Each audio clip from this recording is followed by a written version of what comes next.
Now, maybe you grew up Muslim. Maybe you came sort of to an understanding of what heaven is all about based on what Islam teaches. And what they simply teach is this: when you die, you'll go to paradise, be surrounded by 70 virgins. It's not going to go down that way.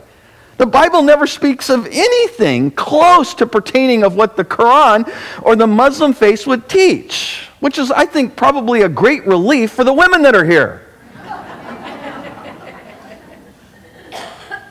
Do you really kind of, want to be in a perpetual state of virginity surrounded by a bunch of smelly, stinky terrorists who have believed if they do this, they'll die and be surrounded by... No, I don't think so. Or maybe you grew up Mormon,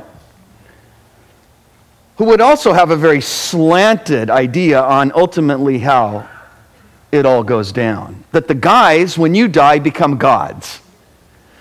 And gals, you have the privilege of being eternally pregnant. Does that sound like heaven to any of you? Eternally pregnant. Labor pains, contractions, stretch marks and all. Anybody buying into this? Does this sound like heaven to anybody here? And by the way, there's only one God. Guys, you're not going to become gods. There's one, and you're not it.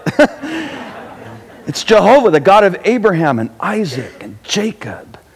The God of the universe, the God of creation that now takes upon himself flesh and dwelt among us. But maybe you grew up Buddhist and you've been taught that when you die, you become nothing. Can you believe, after all of this, you get to look forward to nothing? Or Hindu, which would teach that when you die, you'll come back again. That doesn't in any way sound like heaven to me. Let not your heart be troubled. So I'm so glad you read that, because, man, you are freaking me out. There's this wrath and curse and judgment, and that's how that actually is the warning of which the Old Testament is wrapped up. But here Jesus, the very presence of God, he who thought not it robbery to be equal with God, the Word, what in the beginning, now comes and says this. Jesus says, don't be stressed, don't be worried, don't be troubled. You believe in God, you believe also in me. For in my Father's house are many mansions, and if it were not so, I would have told you. For I go to prepare a place for you. And if I go and prepare a place for you, I will, what? Say it?